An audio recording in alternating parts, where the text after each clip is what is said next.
it's important for us to be mindful of that. It doesn't mean that you don't have difference within that.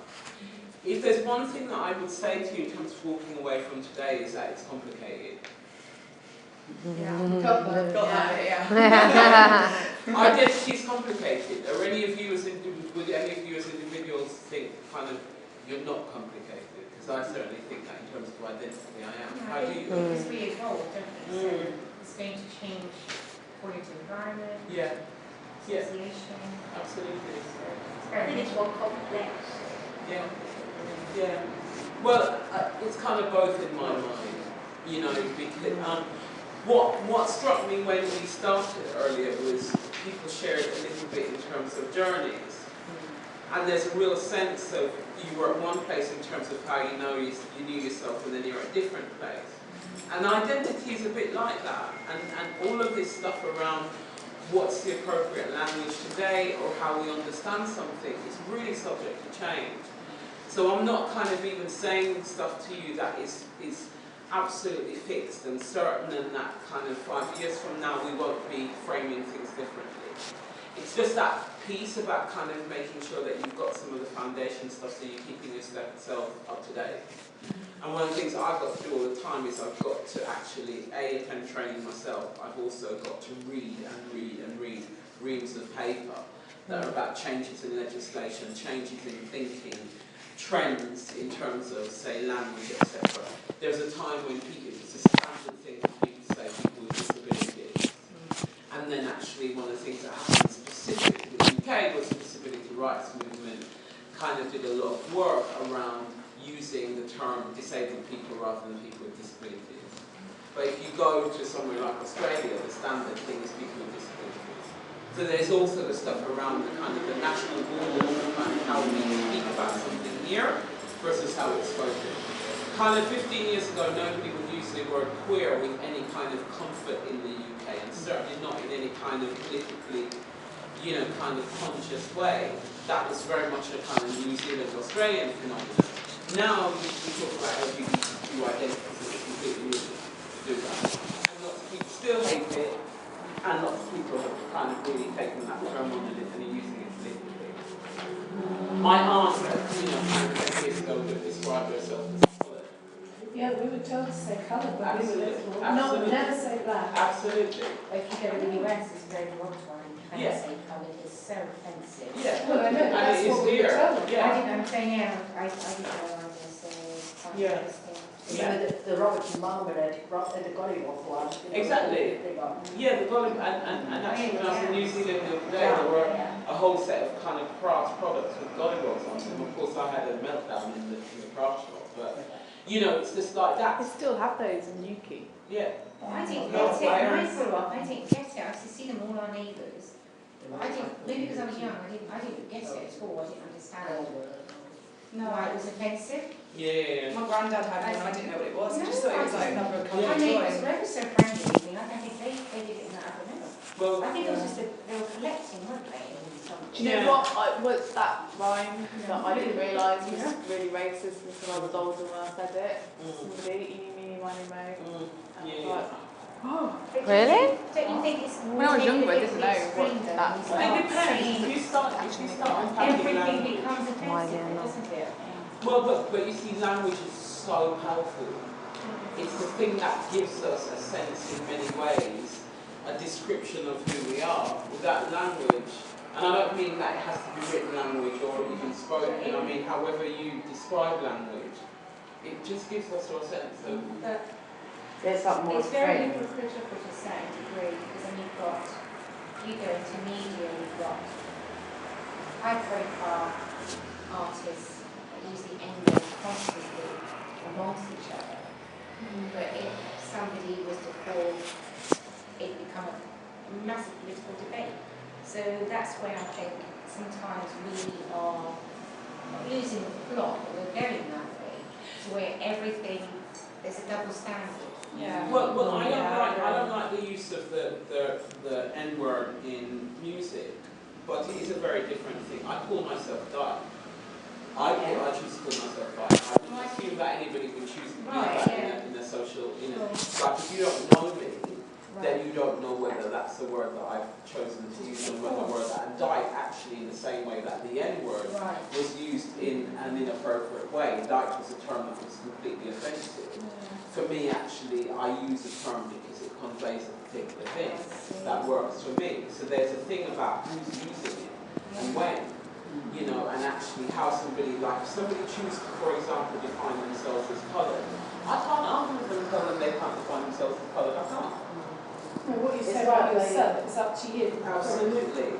You know, and there's stuff around self-determination and choice and all of those things. But if Or somebody you was can to do. call you a dyke, would you find it offensive? Most times I would, especially if it's So an that's sexual interesting. person. Yeah. Yes, if it's my friend, Yeah. or if it's actually other lesbians calling themselves, calling me a dyke, then that's fine. But if you don't know me and I'd be like, but also because it's very rarely said in a way that isn't, you know, exactly. And actually, so usually when white people use the N-word, they're not using it in a friendly, loving way. Yeah, I think Jeremy Or Clarkson way. called, You know. what she called that lovely girl on TV, was her dyke on a bike. Oh yeah. Yeah. Who was that woman? She did the Olympics. She did all the commentating. She's really great. She was brilliant. Yeah. And she Anyway, she snowboarding? No. yes, snowboarding. Yeah, and Channel she 4 woman. yeah, and Jeremy Clarkson, because she does this thing on Radio 4 about going around the country on a bike. So dyke on a bike.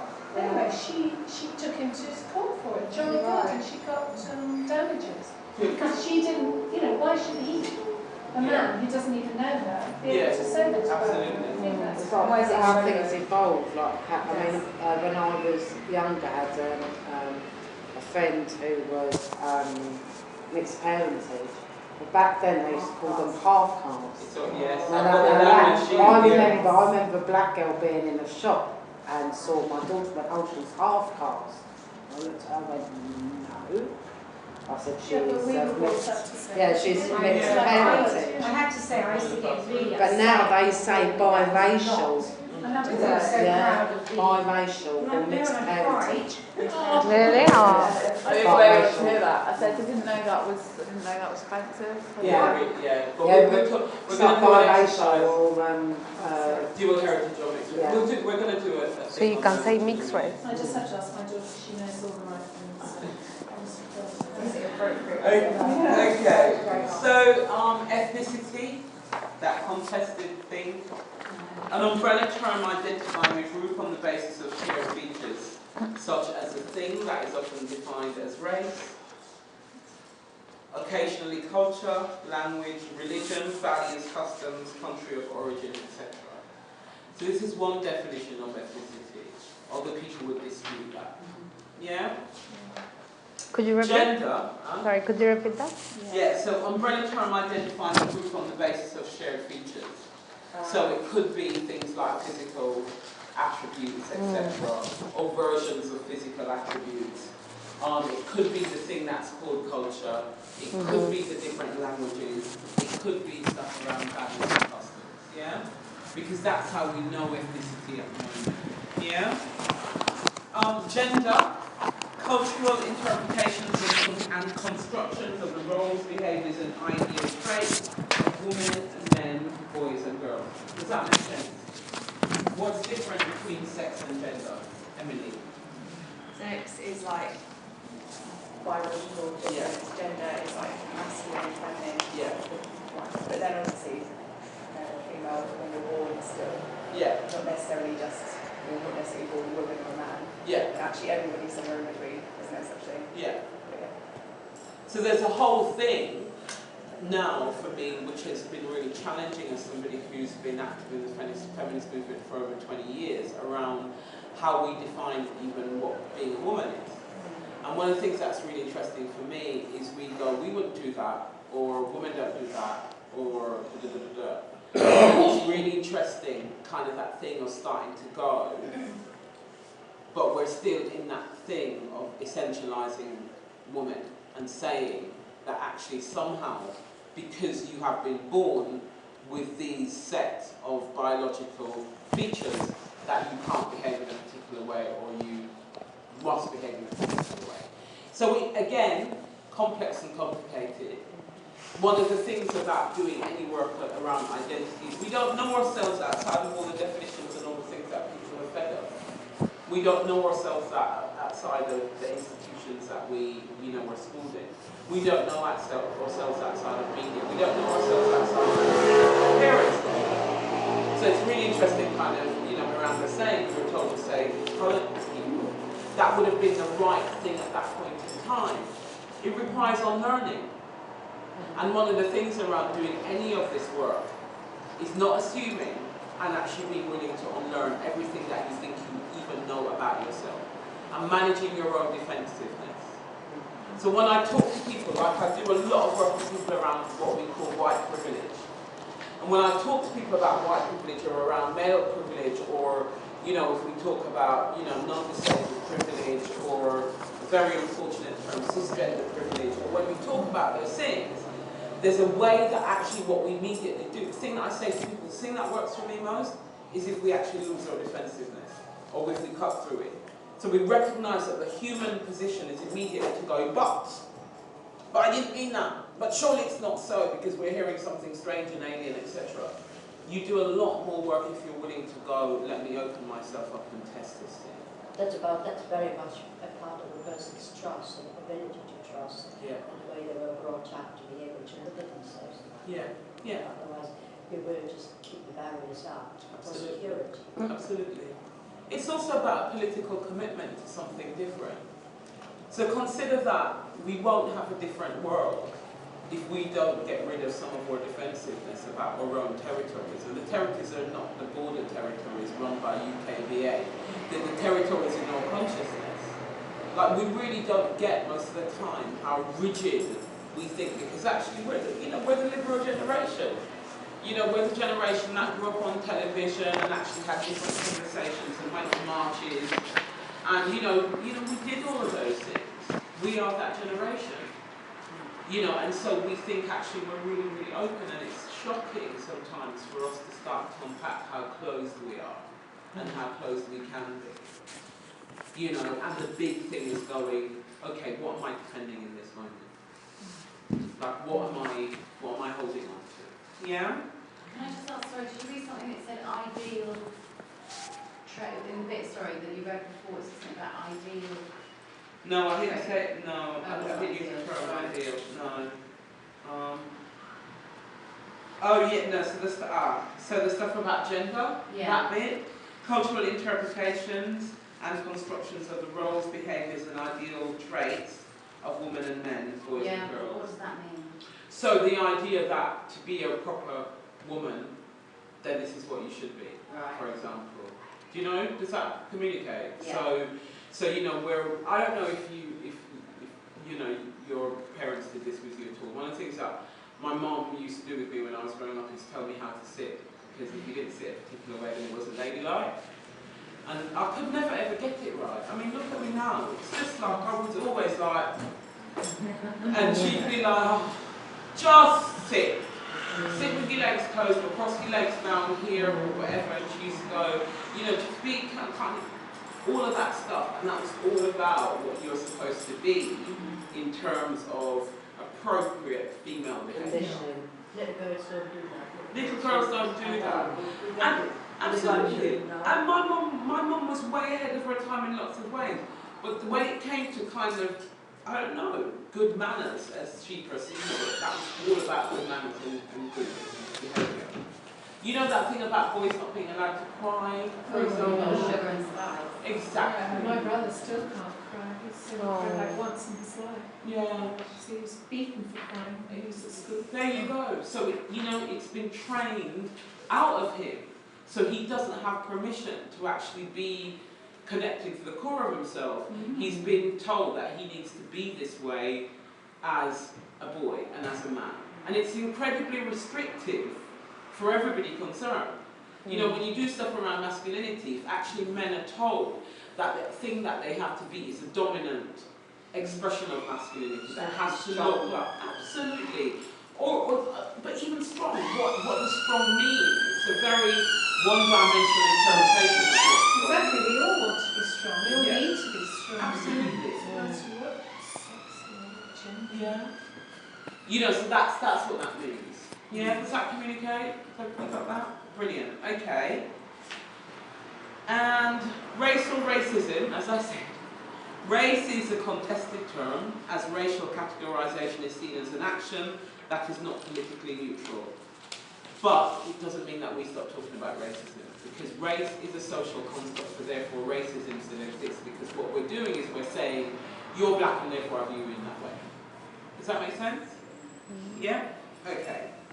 So racism can include attitudes, behaviours or institutional practices that exclude members of groups because of colour or ethnic differences, for example. Yeah? Okay. So, for the people that weren't in the room, these are the people from the Enlightenment that said lots of scary things. I'm going to pan my iPad around so you can see one of the demonstrations of said behaviour. Okay.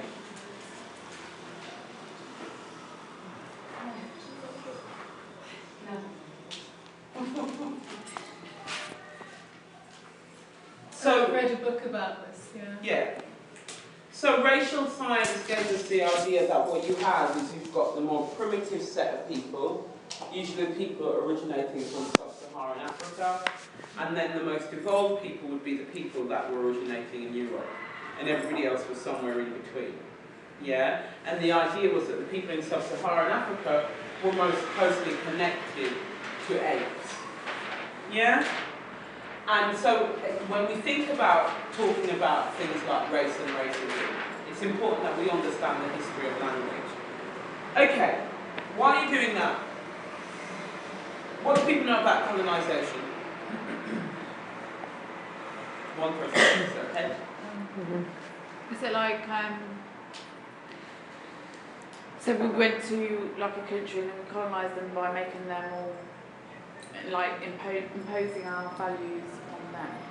That's one thing that happened. Yep. exploiting it financially for what was already there in the earth for whatever they were doing. Yeah. And, well, you know, when like the whole map was of the world, we had to use pink because it was British Empire. Yeah. I see the map. Yeah. Anything else? Uses their power in, make other people's subversive. Yeah. You're taking away their independence and individual identities, where you're giving them they become sort of the lesser, they become even more minorities in their own country. Yeah. So you're going in, you are creating work, but only for the expatriates that are coming in. Yeah. And unfortunately, there's no work for the locals. Yeah. Yeah. It's all about money at the end of the day. Yeah. It's a better life for the expatriate to go somewhere. They'll live really well and very little money. Exploit. Yeah. Suppression. Sorry? Suppression as well. Yeah. Yeah. Yeah, under the saying that they're bringing order to somewhere, which Absolutely. is a sort of order, might have been, but at a great cost to Yeah. the indigenous population. Yeah. Islands, Caribbean islands, Yeah. that are still part of the British colony. They have British passports, but they don't have the same privilege that they come here in the country. So it's quite interesting. And when Hong Kong was turned back to China, that was quite interesting, and all the expatriates had to leave or come back to the UK. So it was quite a big cleansing system, yeah. Exactly. So I find that so weird. Supreme Court is still the highest We court still in the dominate. Caribbean. Yeah. Yeah, it dominates. And they like judge on death penalty cases. Yeah. It's like, Absolutely. yeah. Absolutely. That's about the legacy of colonialism. Yeah. And the missionaries claim, ours is the only religion there is, and try to take the religion away. Missionaries did a lot of damage. Desmond Tutu, Yeah. what did he say? The missionaries came, they said, close your eyes. Yeah. They gave us a Bible and left the land. That's Yeah. Yeah. Kneel down to pray, and what we do is we'll take the land. Yeah, exactly. They also talk illnesses like Of course, disease. smallpox, Yellow fever. syphilis, STDs, things like that. everything. Yeah. Yeah. So for the people that haven't done any of this history, some of you may have, some of you may have touched on it, etc. Some of you may have done it extensively. One of the things is that we don't have any such thing as a society across the globe that hasn't been impacted by colonialism in some shape or form. Whether because we actually have the United Kingdom, where we have diverse populations of people that have, kind of either come to the UK as a result of legacies of colonialism, or if you go somewhere like New Zealand or Australia, or if you go somewhere like South Africa, where people don't have their own lands anymore. So people didn't have an idea of land ownership in the way that it exists in the UK, and therefore they were told that actually they didn't have any right to their own land. Not like Native Americans. Absolutely. It's still going on now with biofuels. There's like that. Yeah. Yeah.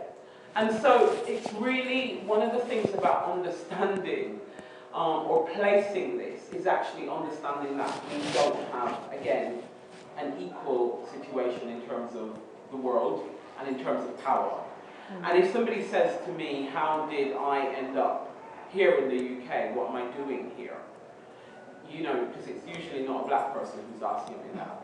One of the things that I ask people to do is to actually kind of have a look at the history books. Have a look at understanding how colonisation took place. So there's a guy I know in Australia who does this really interesting thing where he talks about different stages. And he talks about the removal of language.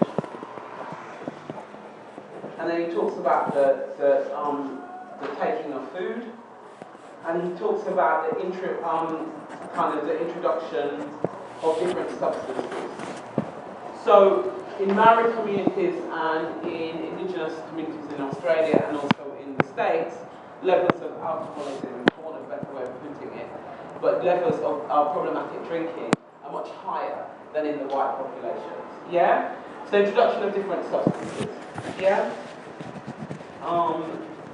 Changing of religion. So you might go to somewhere and people practice animism. Yeah? Or you might go to somewhere and people practice an ancestor worship. I mean, there can be, that is a bad thing in principle. However, there were individual cases where good things did come out of that. In terms of what? In terms of discouraging cannibalism and that sort of thing. I mean, I'm interested in history, so I do know there were some good people as well as the mostly bad who did have But the context could not. If you go into somebody's land and you're colonising, I'm trying to work out what could be good about that. Only if in individual cases you discouraged anything that caused hatred or cruelty or disease or indeed something like cannibalism. Sure, but can you imagine a situation going the other way around? Well, we were colonised by the Romans and then by the Normans. And as much as, many of the population killed, the Normans changed people's names, they took away land from Saxons, and the Romans, of course, made us into slaves, or not us, the people who were living here at the time. Because I think, they can't be blamed now. There's no residual anger in most people from the Normans or the Romans. I mean, I don't feel angry that the Italians stole anything from me or that the Normans stole anything from me. But all I'm saying is there were some good things. Of course, it was a brutal, ludicrous thing to do, and we shouldn't have been in, 99% of the places that we went to. And all I'm saying is that without prejudice, there may have been some good people involved who meant well and did good things. I think the good thing is exposure by going in. A lot of families most people are aware of, or a bit oblivious to what goes on. People taking National Geographic and that holiday along, but there's a lot that's not. We absolutely have no clue here what's actually really going on out there. Globally, between the US, the UK, everyone's sleeping together and are just raping these countries, and that's the accurate word to use to them. They sell it as a positive, as going in to help, whether it's going for pharmaceutical companies going in. Oh, no. Whether it's going into biofuels, Yeah. they're selling it as we're going greener, we're helping. Of course, but it's just money, it's the same. Yeah. But it was just money then as well. I think that's the thing that we think about. The local individuals, what they suffer such long term, it can never ever, unfortunately, be good for them because they don't have the education or the resources to communicate with what they're moving way too fast for them. They're not used to these things. They've left everything they have where their crop grows being taken away. So now they don't know how to use these tools. These tools cost money. They don't have the money. So you've got things like water issues. Yes, they'll go in, but people are still drinking dirty water. There's still no electricity. But yet these massive companies that are in these countries, they've got electricity on their plants. You know, so it's not fair at all what's happening. I totally disagree that it's doing them any good. No, it isn't now. That's not what I'm saying. I'm saying that No, when you know, people were going all over the globe, there were times when, you know, people were taking, personally, I'm not a religious person, but there were good religious people who wanted to teach children to read But and they're write, not part to of make the them a government better really. life, to bring girls up, along with boys, when girls were treated very badly. Individuals are That's good. all I'm You've got saying. people like Action Aid, of course, and different It programs. can't be They black do- and white. No, they do, but that's not the government. They're usually No, fighting it's against not the the government. government, yeah. And the government are the ones that control what goes in to the But also the context is fundamentally problematic because you don't have an equal exchange of ideas. So if you go in and you walk into people's countries and you commit genocide, but you teach them, one person is teaching them not to kill each other and eat each other, it then negates the whole thing. I'm playing devil's advocate, of course. And I get it. You say colonisation, of course, it's a very bad thing and it's done terrible, terrible damage to the world. But then I'm just saying everybody involved. Colonise it.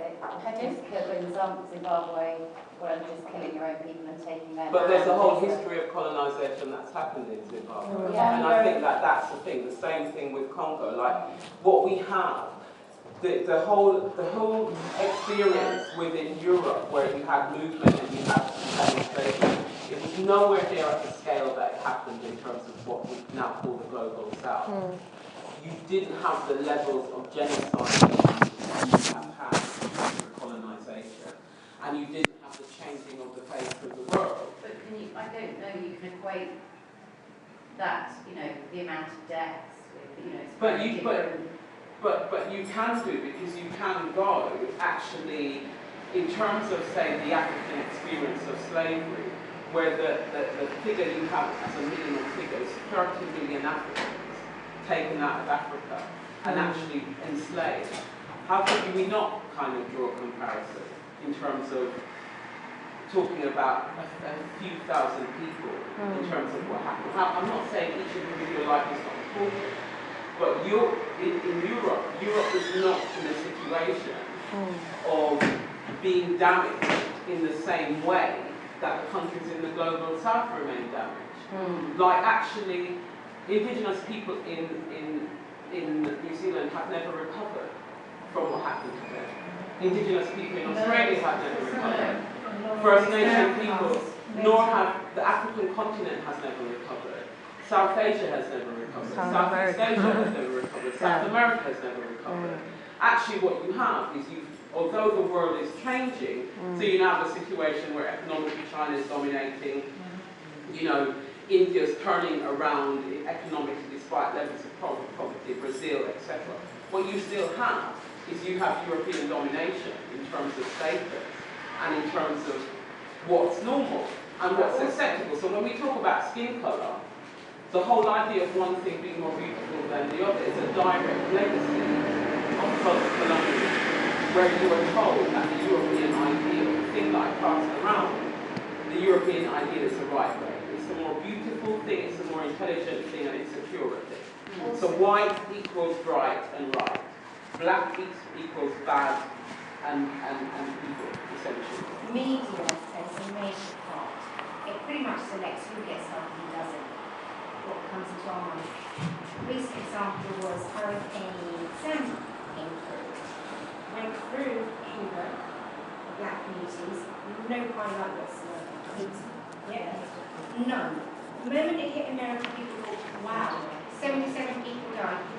Life is very precious. But all of a sudden, everybody was going nuts, people were crying, and, social media was going crazy, airlines were grounded. No one mentioned a word. No one even showed pictures. And these people still were and this close to the US, they're sisters. Yeah. And it's one of the reasons, so it's not, what I'm saying is I'm not trying to negate the experience of one group of people versus the other, but we do have to think about scale and we do have to think about impact. So one of the things that happened, like 9/11 was horrible. We should never have that kind of thing happening. But the world stood and took notice. Like, we've got the same scale of that kind of death happening in countries where actually all countries have caused that damage and we don't talk about it. And that's what I'm saying. So we have a construct where one set of lives are more valuable than another set of lives. It's like if you've got girls dying in particular situations and nobody takes notice, and then you have boys dying and then all of a sudden it's really, really upsetting. It's a similar thing where we place value on one set of people versus another set of people. I don't know, I've got no concept of I would not be here if it wasn't for colonization. I wouldn't be here, like my people, I can't trace my ancestry. Not because I don't want to, but because actually part of my identity is a slave identity. That's not my ancestors wanting to get on a ship and travel over to the Caribbean.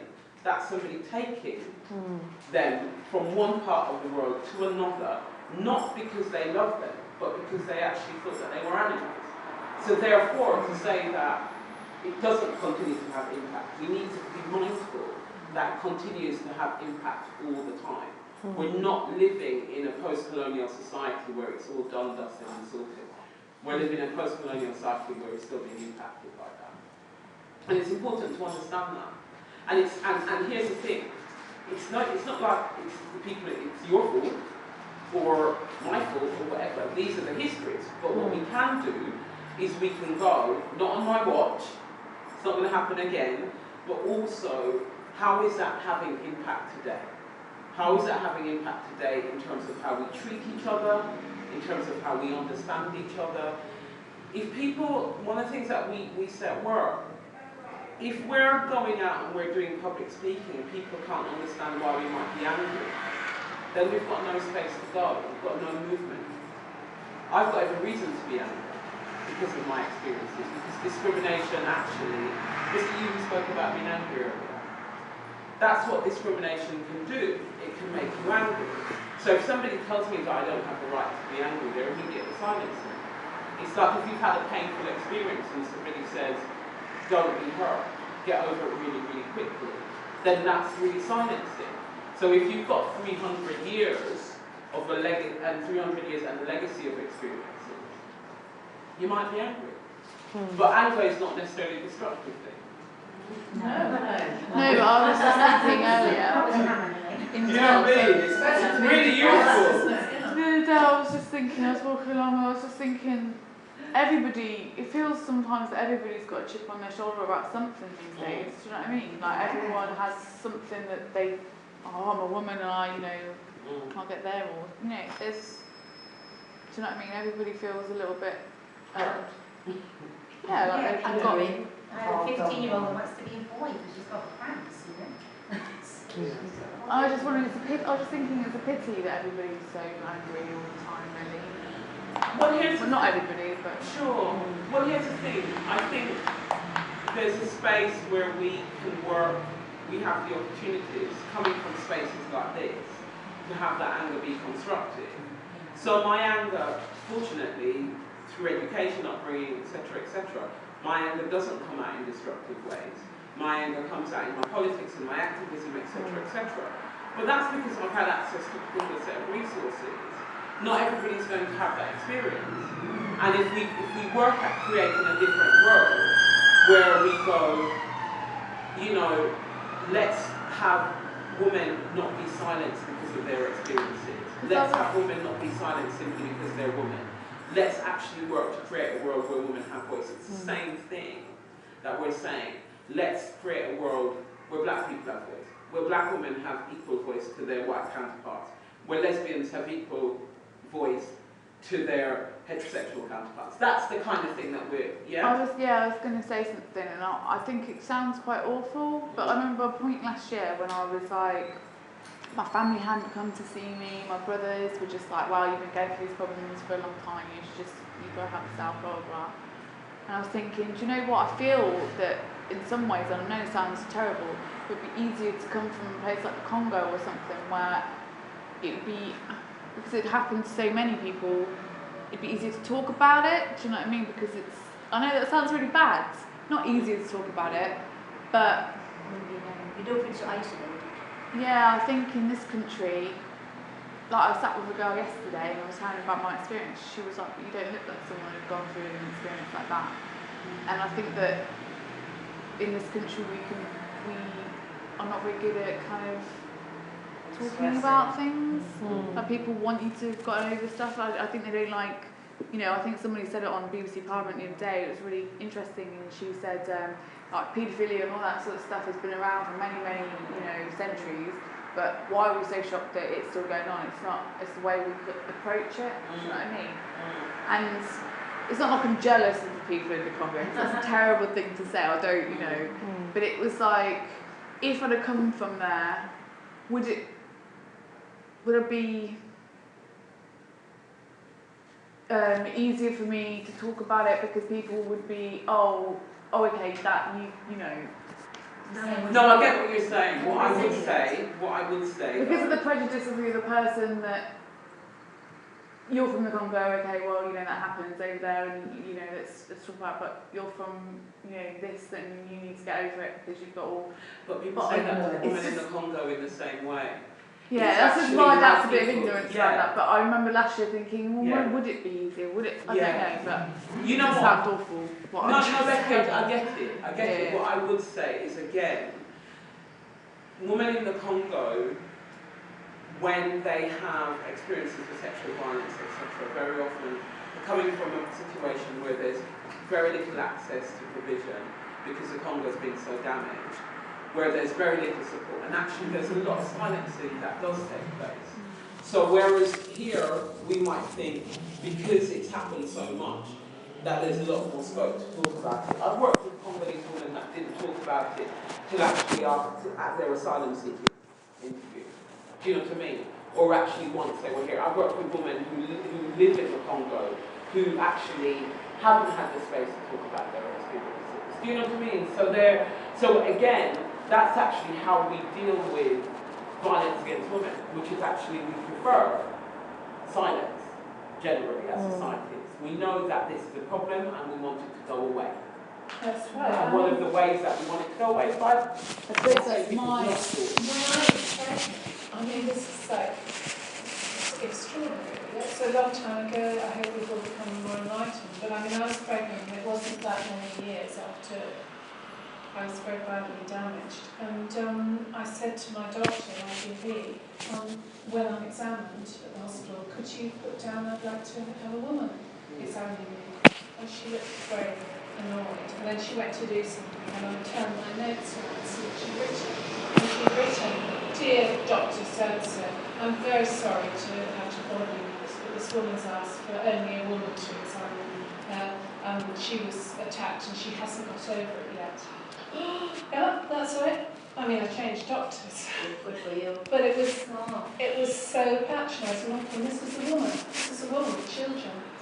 But I promise you that's what it said. I was too shy because I never talked about these things. So I was too shy to say anything to her. I just went to another doctor. But that's a medical person. Do you think that she's just a bit? Yeah. You know, when you've got this tunnel vision, you either see so many cases where there's nothing, which is a where they see it so much, or which is no example, just don't believe it can happen. I don't know. Well, I don't know either. I've thought about it a lot since then because it made me feel terrible. I mean, dreadful. As if I'd upset the doctors and I was a nuisance. And anyway, it didn't work because, of course, when there's an emergency, who did I get examining? Me? Yeah, exactly. So it was pointless anyway, and all I got for it was to feel very stupid and why hadn't I got over it? And it's taken me 20-something years. On reflection on what I just said, because I'm feeling a little bit bad now, but I think maybe it was more of a personal thing of how to express myself and the impression I get from the medium and stuff like that. And I think, yeah, no, I completely got where you were coming from. I don't think you were kind of trying to do anything other than put it within the context of expressing yourself. I think what I was doing was hearing that and then taking, in the same way Miranda described that particular experience, and actually that experience is a deeply personal experience, but there is a wider framing of that experience that actually isn't saying it diminishes what you have. In many ways, what it's doing is it's going, there's a bigger picture. There's a wider context, which is actually going, this isn't really happening, or if it is happening, let silence come in as quickly as possible. So let silence come in that really horrible individual situation with the doctor basically being brutally inappropriate, and then potentially causing Miranda more pain in that situation, and then there's a collective thing. And you just have to look at BBC and the Savile situation to understand that what you can have is you can have a whole structure that is complicit. It doesn't mean all of the BBC is bad, it doesn't mean that all of these people did all of, but it just meant that there was, quote unquote, a culture of silence, and a culture where actually children did not feel able to speak because they felt they wouldn't be believed. I think you're right. I think it was, you saying what you said, I remember my experience with the doctor, and I wasn't comfortable with the lights being on. I didn't want anyone to look at me. So I asked her to please turn the lights off, at least dim or close the curtains. I was really technical, and she was just saying, no. She couldn't at all understand what I was really saying. And after that, obviously something was to happen, I would report it. Because I don't want to go through examination. See, no, I'm quite different. I had in a hospital an experience where it was like I was in a male nurse coming, I wanted a female, and they wouldn't. He got quite funny with me, this nurse. I got walked out of the hospital at 3 o'clock in the morning. Yeah, I left without being examined. It doesn't matter. You extend all that reason. It's all down to ignorance, education. I mean, in that film yesterday, which I watched, there was this young woman, and they're doing it for cops. The most cops to come up, and she was saying, how she grew up, and she's always probably with the girl, her mother tries to say, I think. And then, one of the servants found her, she's saying, well, I'm going to go, whatever. And he waited until the house was completely empty. And then, took advantage of her and raped her. She became pregnant. And then she didn't realise she was pregnant. 5 months later, she got the winner. And they let the baby away. They killed the baby. She born the baby, whatever. She said she lost everything. She said she has nothing more to lose. She said that's why she's going to say who she is. Yeah. So,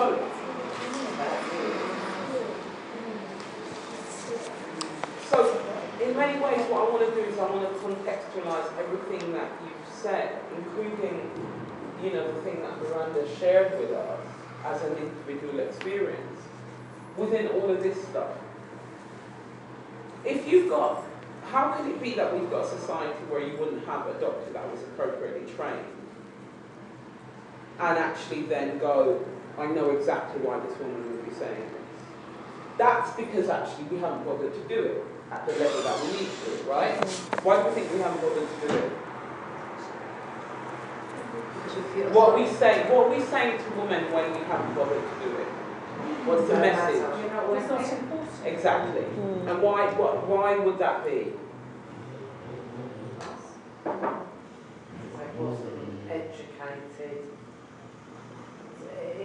do with education and what's the word?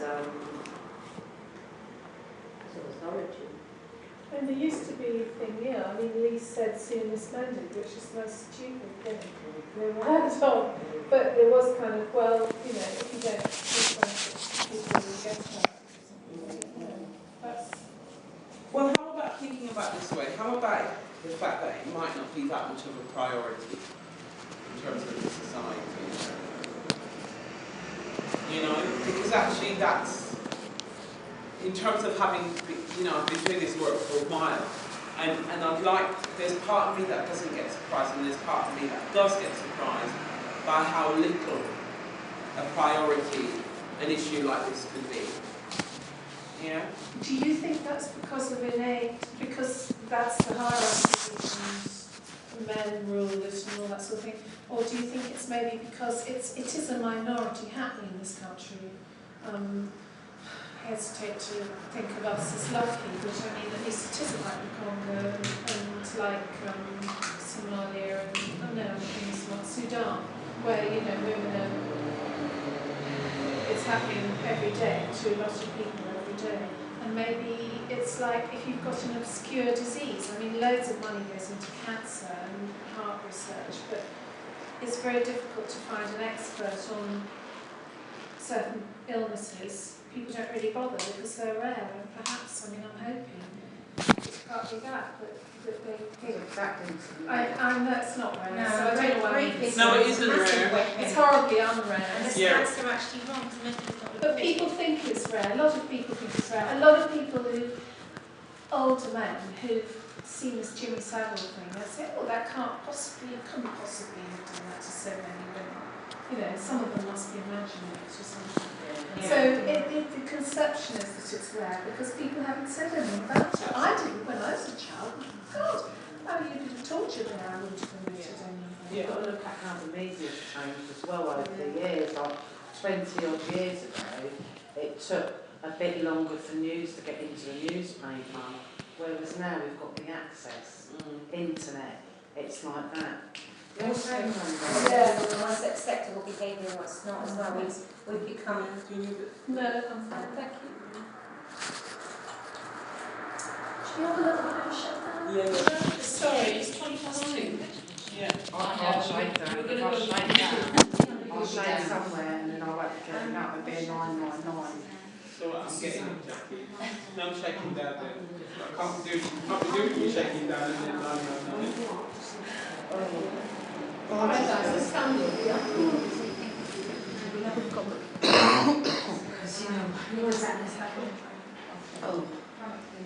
It's like when you can stay carbs. Oh God, I have energy today. Yeah. Right. So why don't we do a lion's roar? Yeah. So we're going to inhale, and as we exhale, you're going to put your tongue out and you're going to scream as loud as you can.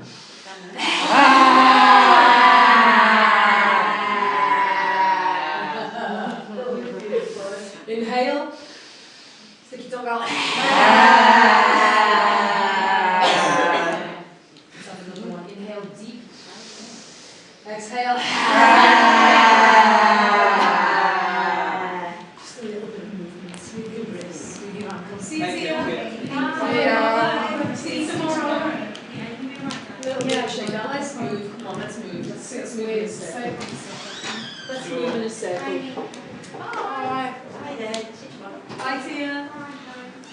Let's touch our feet. You keep behind you. Let's move our legs. We're sitting down.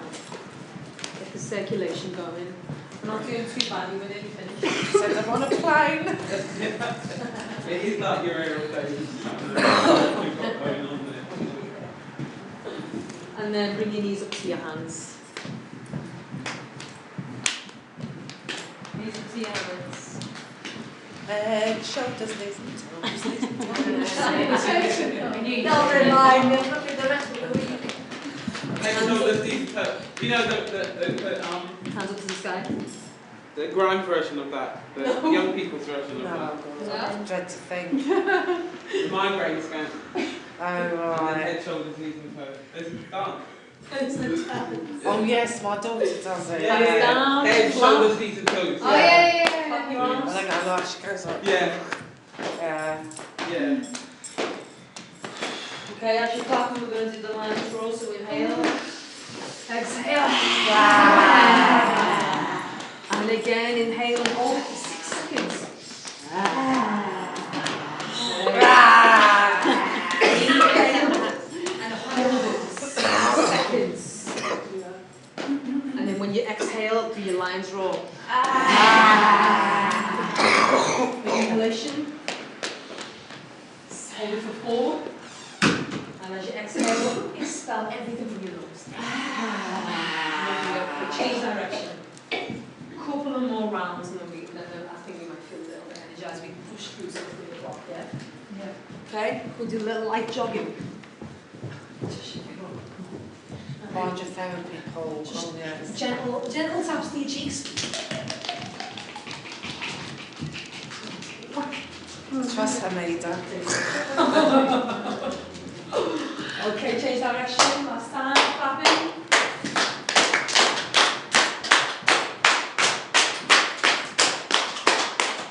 Clap as fast as you can.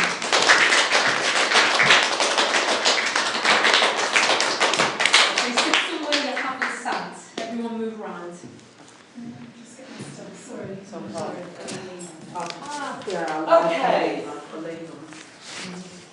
Thank you, woman. It's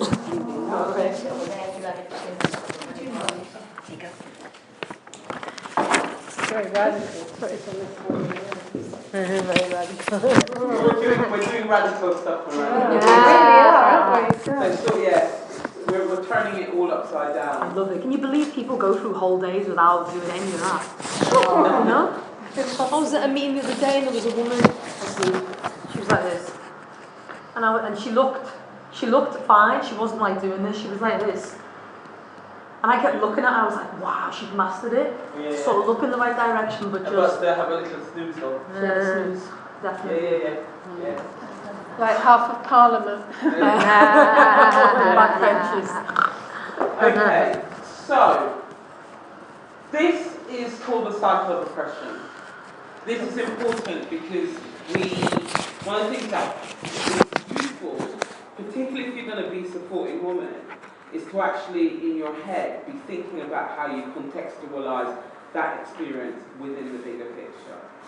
Because it does make a difference in terms of what you say, how you behave, how you help her to feel about herself, etc., etc. You know, like when I used to work with survivors of DV, like as a frontline worker, one of the things that woman would say to me all the time was that it was a myth. And one of the things that I had the opportunity to say was, but no, it isn't. And I know it isn't just you, not because we've got refuge here and there's several women here, but because actually 1 in 4 women will have experienced physical violence at some point in their life. And this is why. And actually women constantly said that really helps, because what it does is it helps to make them feel that actually this isn't just about me, but also is really empowering in terms of me thinking what my future could look like around the difference I want to make, which is what you're all here to do. Yeah? Okay. So structural oppression, what do we think that is?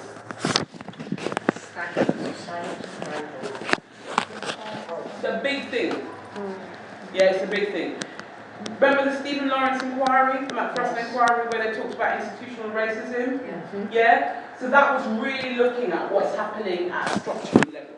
So that conversation we had earlier, I think you started it, Erica. Well, you didn't start it, but you asked a question where we talked about patriarchy. You know, and Renata answered and actually then talked about systems, structures, etc. That's at the system level. It's the big picture. It's what happens in terms of our governments, it's what happens in terms of our education, or media. It's the thing that filters through every single way that we have our societies designed. Yeah? And it's the thing that Emily wants to overthrow in terms of her PhD, so she can tell you all about that tomorrow. Yeah? Because all our laws are designed within this particular framework. Yeah? So if you can imagine, for example, that particular things wouldn't be illegal in a certain context. For example, we've just had, you know, the last 20 years, we've had legislation around, 30, around, say, female genital mutilation for argument's sake. Do you know what I mean? It's those kind of things where once upon a time it would be completely legal to do X, Y, and Z. So we need to think about that you've got laws that are designed to not address particular things, Also laws that are not designed to change attitudes. It's like Yeah? Ireland, the anti-abortion thing. Exactly. Absolutely. So a woman loses her life. Yeah. Yeah? Or, does anybody remember clause 28 that then became section 28? Yeah. Yeah, do people remember what that was about? Okay. Who in the room remembers so that I don't have to tell people? It's a gay rights, that people, that it is not a criminal act to be gay. Well, no. Was it no, actually, it wasn't about that. over 16-year-olds or over 18-year-olds? No, it was brought in by Margaret Thatcher, which basically said that schools could not promote homosexuality, quote unquote. I.e. they couldn't give any information Exactly. about So if you were 14 and actually you were questioning your sexuality, you were coming out, what it effectively did was it silenced teachers from being able to have a conversation with you about that. Yeah? That was law. Yeah? So it's thinking about the fact that actually law does not necessarily mean right or human rights even. Yeah? So that's all the structural stuff. Okay. What do we think stereotypes are? Perceptions. Yep. And where do we get some of these from?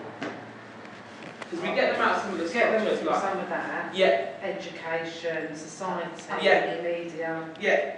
So if you like, around about there, you've got a range of apparatuses that you need to be able to use in order to promote particular ideas. So media, education, different frameworks. And from sometimes from your grandparents and parents. Exactly. Yeah. So family, Yeah. structures, local community, extended family, your networks, etc., peer groups, all of that stuff. Yeah? And very often, like, they seem like perfectly good, reasons why we should think that. Why we should think that all women want to be X, Y, and Z. Why we should think it's completely okay. Like sometimes you watch like there's a washing up liquid commercial. And you've got a woman happily washing the dishes, although more and more they seem to have men happily washing the dishes. But you've got a woman washing the dishes and it's all fluffy, and then you've got the man coming in to do the science bit just at the end. Do you know? It's like it's so there all the time. We're not even conscious of it. Yeah? So we've got all these stereotypes which are all of these ideas about people. And then what does that feed into? What's the prejudice? Sort of like ignorance around the subject because it's what we're fed by. Judging people or things before you know anything about them. Yeah. It literally is as it says. Yeah, it's prejudging. prejudging. Yeah? So we've got all these stereotypes in our head, and we think that all Turkish people are X. And so we meet, or we don't, sometimes we don't even consciously think it. We've just had all of this stuff coming in to our head, and then we meet a Turkish person and we go, A, oh my God, you're not like that. Or we go, this is how they are. This is how you are if you are South African. This is how you are if you're Kenyan. This is how you are if you're working class and English. This is how you are if you're Irish. This is how you are if you're an Irish traveller. Do you see? So we've got all of these ideas in our head. This is how you are if you're a woman. This is how, in fact, Abby, you said it brilliantly earlier. This is how you are if you're Colombian. Yeah, sure. So if you're Colombian, then the only thing that springs to mind is drug cartels, drug trafficking, crime, etc. And we've got Steven Seagal and whoever else has actually terms of all of our films that give us the idea that that's what it's all about. Yeah? And we've got that absolutely enshrined. There's like 2 generations in of ideas about Colombia. Yeah? So we don't, and it's like thinking Sicily, where people immediately, back in the day used to go mafia, like automatically. Yeah? So prejudice. Okay, and when we've got those lovely little prejudices, what do they help us to do? Discriminate. Absolutely. What does that look like? Just say one lot is better than the other, black and white. Yeah. So we Inequality. so we block people in terms of jobs, services. Think about how we treat people differently. We can harm people. So there's the things that we could do on the street. At a macro level, it can mean that we actually do things like ethnic cleansing. On a kind of more micro level, it can mean that actually what we do is we're just plain nasty to people. It means that we can have you know, kind of, we can treat women in a particular way, we can treat children in a particular way, etc., etc. Some people, they play on their prejudice though. Like, okay, well, the other day, I was doing a presenter course with some guy, and he's like a doctor now, and of Egyptology, and he sat there and he was like, oh, not bad for someone for council estate. And it's like people want the kind of praise that comes with the struggle of the working class hero. I thought it was quite interesting to notice what he was. Is that playing on his prejudice? Is that playing on his prejudice, or is that him actually affirming the journey that he's been on? So if I talk about my journey as a black woman, would you immediately think that that would mean that I was playing on the whole black thing? No, but some people I think do a little bit, because like society with, you know, sort of working class hero films and stuff, if you're in a band, it's easier to get higher if you're kind of from a rough council estate. If you're in a band that's rich kids, people won't like them as much. So I think, no, it's like, okay, Coldplay. Nowadays though, like with Mumford, I think there's a bit of a fashion for so much internet middle class news about fashion Mumford nowadays. and Sunstone. Was there? Yeah, there was, yeah. And I did a thing actually at the same time as Peaches Geldof, and I won like loads of awards for it and stuff. And she was blagging it into festivals, and I was blagging it into festivals. I didn't know she was doing it, and she didn't know I was doing it, but I was doing it independently, and she was doing it for Orange. And she went to go and interview a band called The Enemy from Coventry, and they were like, who the fuck are you, get out, you know, you haven't ever worked, you know, get out of here, blah, blah, blah. And they would take my interview, you know, over her, because it's kind of like... No, I do notice here that there's like Chad and Pikey, but there's nothing like I get before, you know, as soon as I open my mouth from people like, you know, Posh and Top, things like that. I'm not saying it's right, but I think... Yeah, no, but it does exist, but you're not allowed to say anything about it, because that's okay, that's allowed, even though it's still discrimination. Well, it's the thing about understanding kind of prejudice, understanding that prejudice can cause pain, but also understanding that you've got a context of discrimination, which is actually about I'm not taking that away though, and I think that is a thing that I said earlier. If somebody punches you, it's going to hurt, yes? But we're not just talking about that individual experience, we're talking about collective, like thing. You know, like when I was in New Zealand and they start, you know, I started calling myself comic, because actually everybody was kind of going, you know, you're just doing a soft comedy. I can't remember what had happened, right? And I was just like, you know, I started introducing myself as a soft comedy eventually. But you know, it was weird for me because I certainly didn't think of myself as a comic to start with. You know, and it's not a term that I particularly like. But I really understand that history of colonisation and actually how people relate to this country that is supposed to be the mother country, and so I had to kind of manage that as well. I'm not saying... So you're paying for things that other people did years ago, even though you're a lovely person and would never be down on anyone. You're prepared to, you're very understanding, you're prepared to accept names that should have been called to the people who actually did the damage, not you, who's completely innocent. But I also think there's something for me though, Amanda, which is why I say talk about disability. So I'm a non-disabled person. In reality, I would not actually be going around going, I'm going to do anything bad to disabled people. But what I have to immediately understand is my prejudice.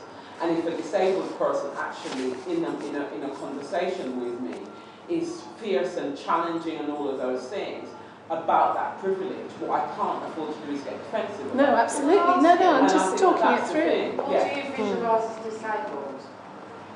That's a whole other conversation, because we're going to go through. For me, it's not about a visual issue. It's actually about if people identify themselves as disabled. Yeah. But people look at me and think, look at her, she's so well and healthy. Yeah. Well, I mean, when we I'm hoping that we've got some time to do the language, because actually what I'm going to do, if we do have the time to do, is actually explain that it's not about this thing, which is actually about something that's visual. That can be a manifestation. So disability, from the disability rights movement perspective, is thinking about how society disables you. So you might have an illness, an impairment, as it's called, which is not a great word, but that's the word that we're stuck with at the moment, and society's response to that is the thing that disables you. But we'll talk about it. Yeah? The thing that we have to keep remembering is the individual experience. Equality is not purely about the individual experience. It's about how you change society in order to make the individual experience better. If you focus completely on the individual experience and what we want to do and how we feel, etc., then we'll all just do whatever we want to do with no kind of sense of actually we want to create a different world. So when you go to the collective thing, you go, well, who holds power in this moment? Where does the power rest? And how much am I privileged by that power? Or how much am I actually disadvantaged by that power?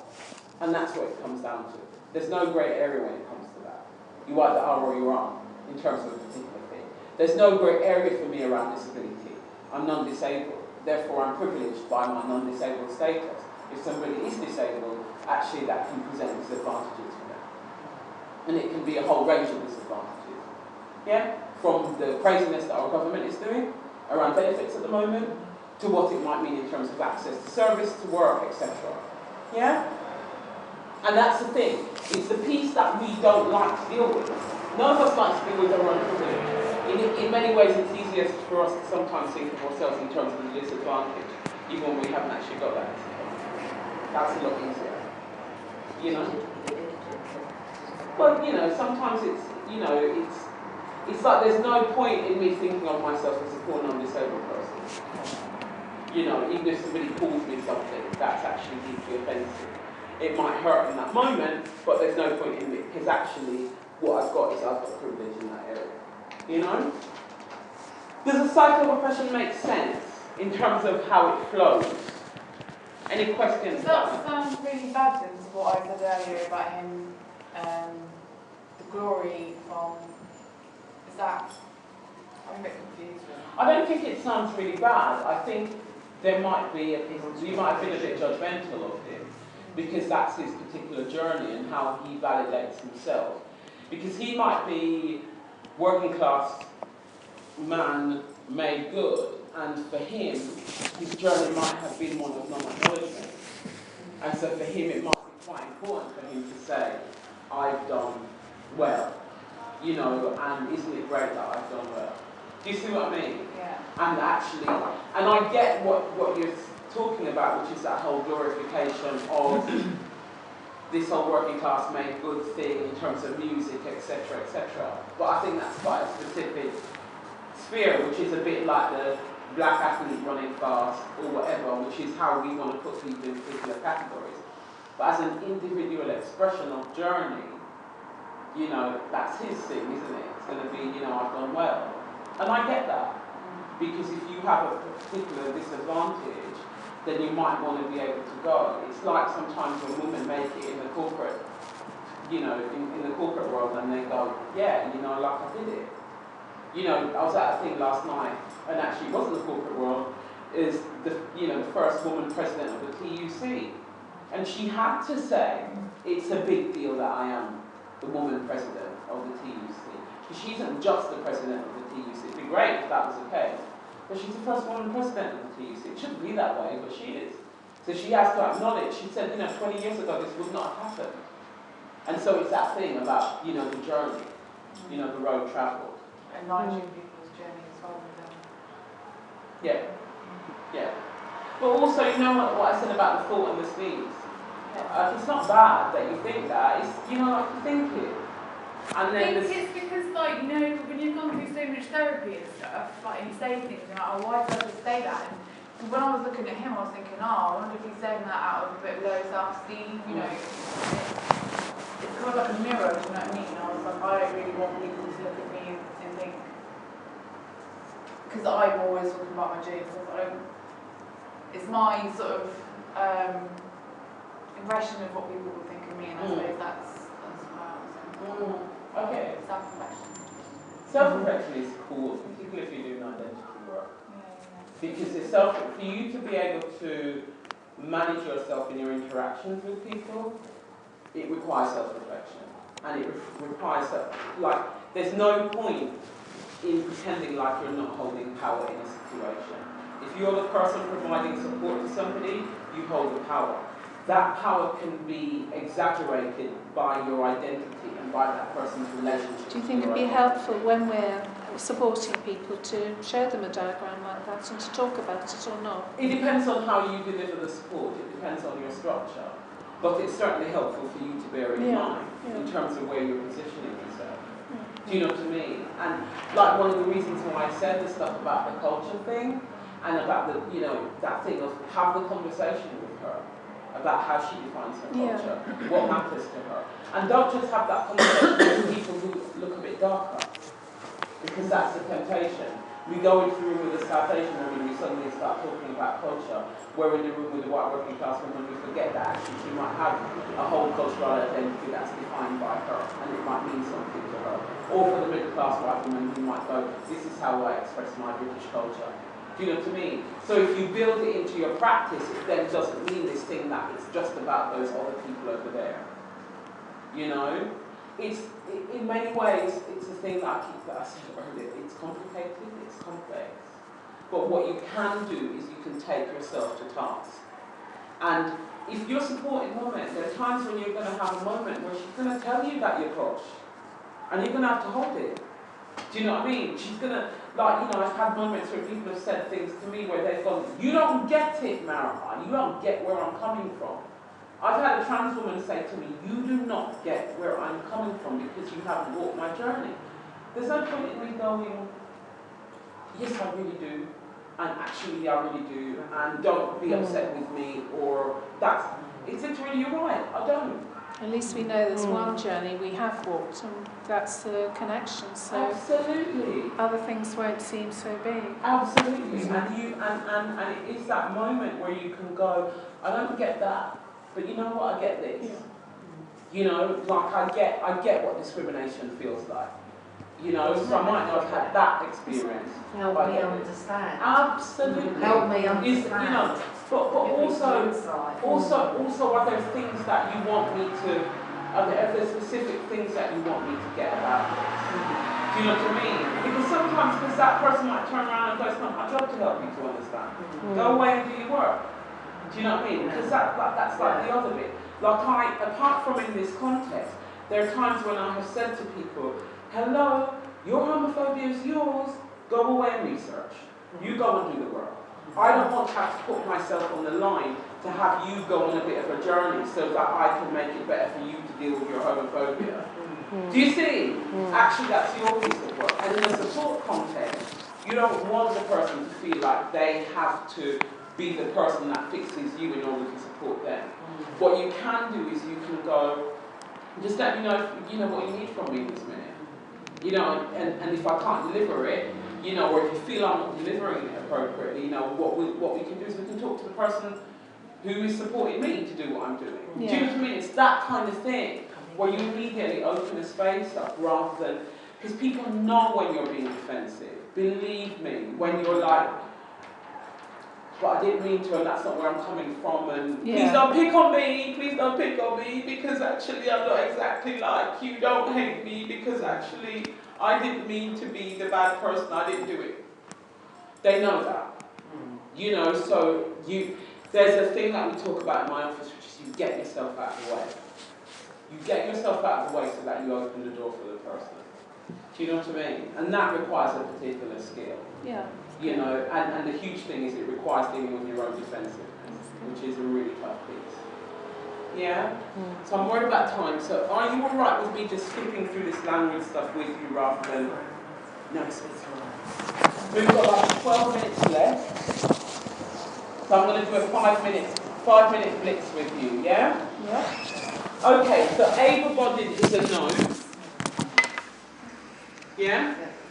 And able-bodied is a no because there are two models of disability. One is called the social model and one is called the medical model. The medical model assumes that there is something wrong with the person and also that it's all about physical issues. The social model assumes that it's all about what society is doing in response to the person's illness or impairment. Yeah? So the appropriate term is then non-disabled person. Yeah? Non-disabled. So you know we always do that thing where we go non-white people, for example, rather than non-black people, or, you know? So we always make the thing that is quote-unquote less than the other. Yeah? Handicap? No. We all know handicap is a no. Yeah, that's an old one. That's a no one. Use. Yeah, they used to use that in the States. And then you probably can still find that in toilets in America, where you find handicap. We used to have those little children in calipers. There used to be models of them that you put money in. It's a gift to the handicapped. Absolutely. What's wrong with handicap? It's completely the word. It's like using half-caste or colour. It's archaic, it's outdated. And also, it came from the idea that actually a disabled person would have to go cap in hand to beg for money. Oh my God. People with disabilities, used in some international contexts, but not used here. And it's not the appropriate term in terms of the disability rights movement. Yeah? But some people will still choose to identify themselves that way. Disabled people is a correct term in terms of professional language, or disabled person. Sorry, people with disabilities? No. People with disabilities, no. But you will come across it in some international contexts. So it's used sometimes in the States, and it's used a lot in UN language because it's a lot more accepted internationally. But the disability rights movement here has been really vocal about not using that model because it's medical model rather than social model. Yeah? Impairment, which I think is a terrible word, but actually is the appropriate word. So it's, you know, for example, visual impairment. Oh, I see. Yeah, and so it's completely appropriate. So when you're talking about disability, the temptation is to focus on the impairment. Actually, what you're doing is you're looking at how society responds to the person who has that particular impairment. So it's not, Yeah? it's not So it's good. a no. No. It's a no. Impairment can be yes. used. Yes. It can be used. Yeah, impairment is yes. Yes? Disabled toilet. What do we think? No. Self-disabled toilet. It's not a disabled toilet. It's an accessible toilet. Accessible. Yeah. The disabled, no. That's like on the blacks, the Turks. Not okay. Coloured is a no. Half-caste is a no. It's a term that came out of slavery. They still use it in Liverpool prolifically. Right. Yeah. Yeah, they still use it in Sussex quite a lot as well. Oh yeah. Yeah. Came Black, out of slavery, yeah? Is it the... yes, half-caste came out of slavery. Black is a yes. White is a yes. Ethnic minority, the preferred term is minority ethnic. Why do you think that might be preferable to ethnic minority? I always say that. Because what you're saying is that their ethnicity is the minority, is lesser. Yeah. Yeah. Also, what you're doing, everybody has ethnicity. So when people go to the ethnics, you know, it's ridiculous. But what you're doing, if you say minority ethnic, what you're doing is you're saying, actually you've got a group of people that have been made the minority by virtue of, you know, kind of numbers or power status, etc. Yeah. Oriental people? I don't like that. No, that's not. Sounds old-fashioned. It's No? very old-fashioned. Yeah. What do you say instead? Just really quite dubious. Southeast Asian is the appropriate term for people that would be defined as Oriental. Ethnic, please don't. Unless we're talking about all our ethnicities. You know, I know John Lewis likes ethnic rugs. I've never understood what that meant. Ethnic what? Ethnic rugs and ethnic vases and ethnic whatever, which then means the other. Sorry, So you're wearing an ethnic shirt, in fact. Yeah, there you go, you ethnic shirt. I'm wearing an ethnic shirt and an ethnic, you know, kind of... I've got an ethnic coat. Indeed. So that's basically what that gets used as. The word ethnic, I was speaking to some people in America, in Oakland, and they were telling me that they believe it derives from the word donkey. the word ethnic also exists in Arabic. Oh, does it? Yeah. Oh, that's fascinating. So yeah, don't call me a donkey. Bisexual. Yes. Yeah. Homosexual. Please don't. Unless you're Quentin Chris. It's a bit archaic. It's a bit medical model. I love homo. I think that just sounds so funny. Homosexual. No. So it's gay man. Gay, isn't it? Yeah, it's gay man. It's lesbian. Not gay ladies. Queer, remember what I said about queer? Queer is not to be used in a professional context. People will identify, unless you're talking about within the LGBTQ sector, but actually use is not like the position we're using the term queer. For me, queer is a term that I use. And there's a whole thing called queer theory, etc., but it's risky. Yeah? Yeah, because we're not at a point in the UK where we use queer in the same way that's used in places like Australia and New Zealand. What about Americans? Yeah, but kind of it's a bit mixed. How they define when it is that these words start to become offensive and how?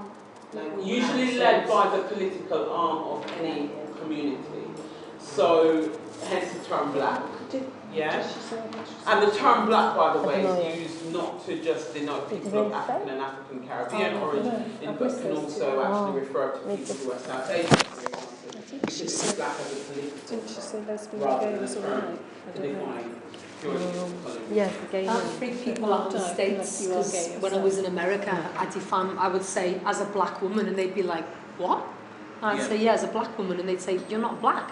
Yeah. And I'd say, well, what does that mean to you? Because to me, it's about a common experience. I said, what did they call you then?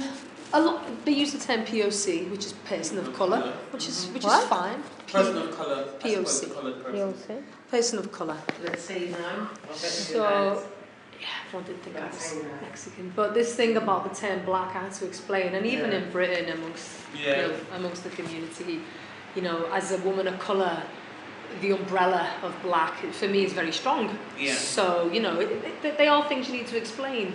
For example, what you were just talking about, Becky, it's up to the individual what they want to call themselves. Yeah. And it's called, sorry about all the abbreviations, it's PGP, which is preferred gender pronoun. So, it's fine to say to people, how do you define yourself? Yeah. I have a friend who's not a he or a she, they're a they. Yeah. And as crazy as it might sound, it's about being mindful and making sure that people are called what they want to be called. So, but like Mariah said, it's not set in stone, because it's very organic. Things you can't say now, you used to be able to say. Absolutely. And maybe in another 10 years' time. It's very organic, it's always changing. Exactly. But it's all about, personally for me, it's all about the individual. How do you define yourself? And then I'll go with you. Yeah, absolutely. Social awareness. Social awareness is really important. Acceptance, That's exactly, patience. social awareness. Did you say? Also understand that we've got movement building taking place all the time in this country and in other contexts. So if somebody says, I'm going to define myself as coloured, you don't want, you can have a discussion with them, but you don't want to take away their right to define themselves as coloured. But in terms of going into a room and then going, all those coloured folk, it might not. Do you see what I mean? A very different thing. It's like when I said, I use the term dyke. That's the term that I use. I do not give people permission to use that term unless we're in a particular context. Yeah, because I don't know where they're coming from with the use of that term. Yeah? Can you say heterosexual? Was it? Yes. Straight? In a professional context, no, actually. It's better to go with heterosexual. Depends whether I'm single or not. Walking straight. No, I don't mean that, no, see? I mean walking straight. But I know, but look, see? Which is why we've got the little sticker, I don't even think straight. Yeah. That used to be, straight used to mean, are you not on drugs? Are you not on drugs? Absolutely. If you're straight, you Or don't you're do not drugs. dodgy, Yeah, honesty, yeah. Okay, so lesbian, yes, dyke, not in a professional context. Gay man, not gay lady. Trans woman or man. Yes. Not it, which is what I've heard people say. Sorry, trans. Lady. Uh-huh. Not in a professional context, lady. No, and it's also, here's the thing about lady. It's all about creating distinctions between women that are usually based on sexual behaviour or class status. So ladies of the manor, ladies of the night. You can't behave in a particular way and be a lady. Woman is your safer term.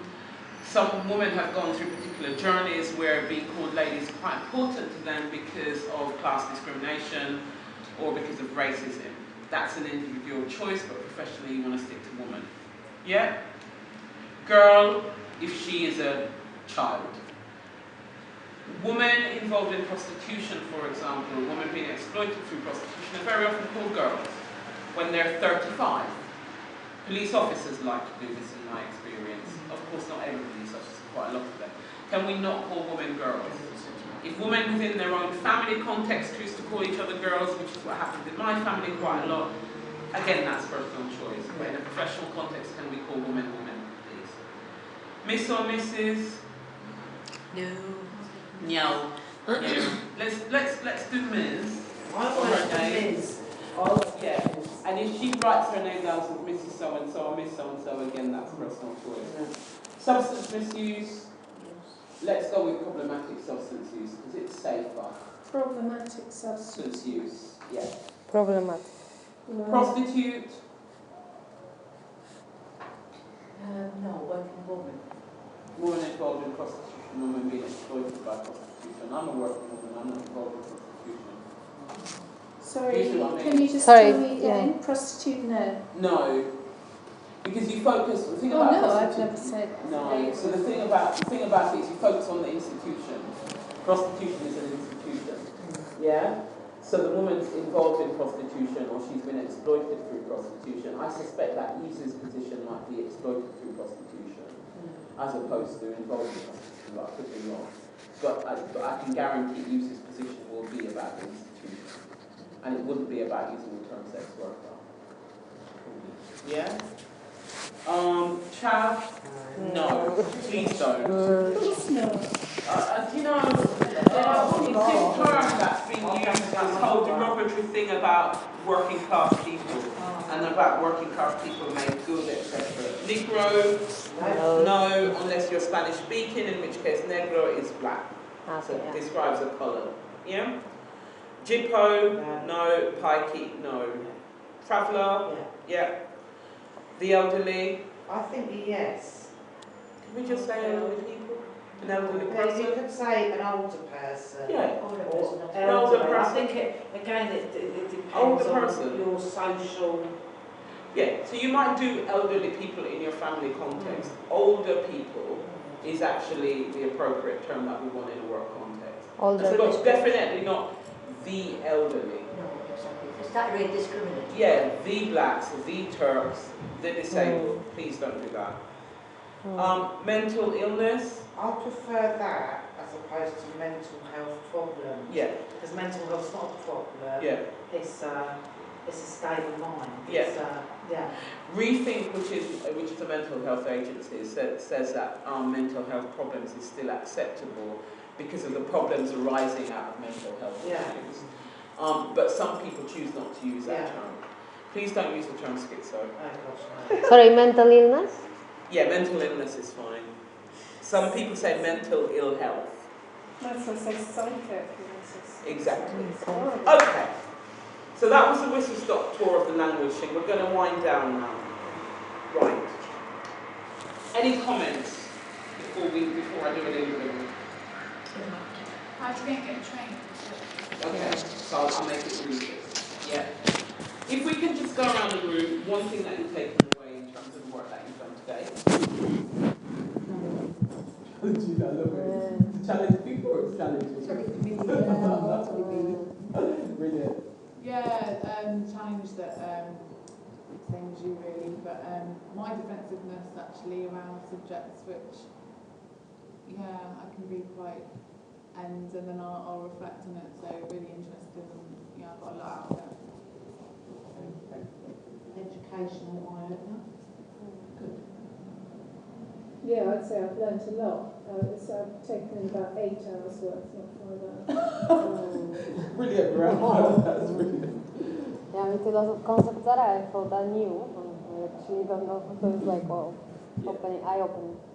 You can't be perfect yet. Lots of food for thought.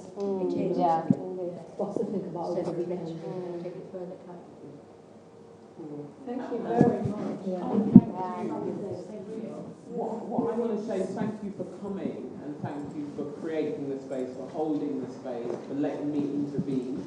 I know some of that was uncomfortable and what you did was you stayed with me, which is just absolutely brilliant. And what I'm taking away is that it's a learning.